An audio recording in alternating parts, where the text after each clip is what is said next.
All right, this one's for the Jews in light of the security colossal screw up for the Hanukkah 2025 event in Australia, which should surprise absolutely zero people.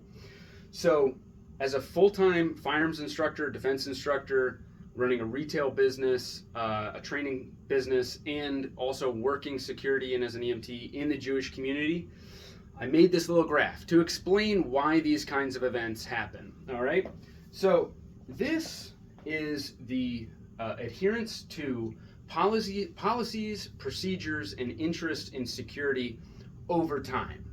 All right, so this black dotted line represents the due diligence, okay? The should I be carrying my firearm? Should I be getting armed, getting training? Should we hire a security officer? Should we lock our exterior doors except for the main entrance, which should be manned? Basic stuff. All right, that's that dotted black line, the due diligence line, over time.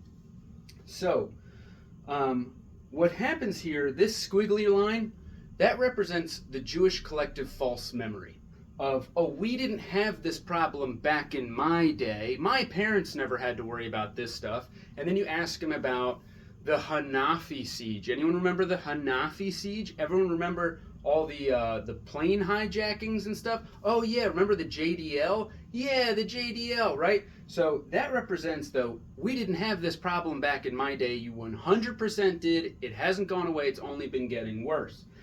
And then what happens is this X represents a high-profile attack.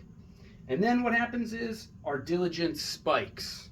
Oh my gosh, we need you, we need you, we need you. We have a Hanukkah event tonight. This is what I'm experiencing right now because of Australia. Everyone going, hey, we didn't contact you in advance. We did contact the caterer, 3 months in advance, but, last minute, hey, can we get security for this event?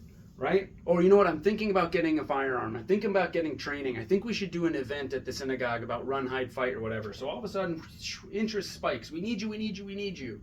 And what do these gaps represent?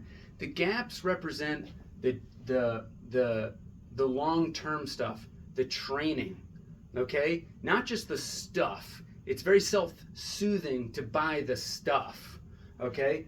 But to do the hard work of hiring the locksmith, or getting training, or things like that, that's what these gaps represent. It's much better to just, let's just order some stuff, let's write a grant, let's do all this.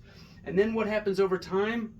Why do we need you again? I know we needed you before, but that was right after that big event, but now nothing's happened in a while. Why do we lock our doors? It's kind of a pain. Why do we have security? Why do we block our parking lots? Why do we have all these policies and procedures? Right? And then you drop below the due diligence line, and what happens again? Someone gets smacked. And then what happens is, okay, I know we fell off the radar there. I know we stopped doing all the things that we should have been doing, but, right? Okay, but we got to start doing them now. Things have changed. Things are serious. Never neglect that this has been happening basically on a monthly basis. But okay, but we got to start doing more. Those gaps, they still exist. And then here comes over time. Okay, but, but the caterers. Oh, okay, but the renovations. Oh, okay, but, the holidays. It's always the high holidays. I would love to get, take security more seriously. But you have to understand the high holidays are always on the horizon, right? And then we drop below that due diligence line, big event, and the cycle repeats. This is the definition of absolute insanity, okay? On an individual level, this looks like, my parents never had a gun, except that they did. Oh, remember Grandpa so-and-so? He had a gun that one time, but he hid it in his winter coat pocket. And then we found it when we sold the house or whatever. And then some event happens. Hey, I think I should get a gun, but I'm not going to take training seriously. I'm just going to have it a talisman that lives in my house. But why do I need it again? Maybe I'll sell it back to you. After October 7th, this whole thing has passed. I don't really need a gun. I think I'm going to sell it. Oh, you know what? Big event happens. Maybe I'm going to get training. Maybe I'm going to get a holster, a weapon-mounted light, or a safe, or whatever. Maybe I'll get a little bit of training, but it's not going to leave the house. Why do we even do this stuff again? I don't even really know why I do this. Maybe I'm going to move. Maybe I'm going to sell it. Oh, now I'm thinking about concealed carry again. It's insane. Where you want to be is this blue line, okay? Just do above due diligence over time. That's where you want to be. Every time you get a haircut, every time you mow the lawn or whatever, just think, you know what? When's the last time I've been to the range?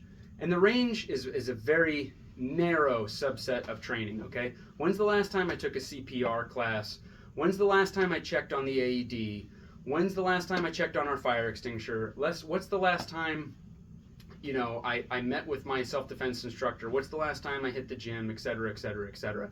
You want to be here doing more than due diligence over time. So that way, when these big spikes happen and everyone says, we got it, we got it, we got it. No.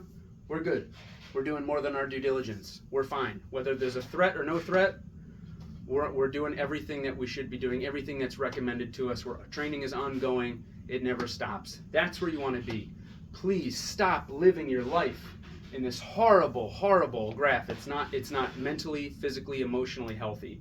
All right? And as a full-time instructor here at ShotTech and as an armed security provider, it's nuts. The last-minute phone calls of, we need security, we need security, we need security, all hands on deck. It's insane.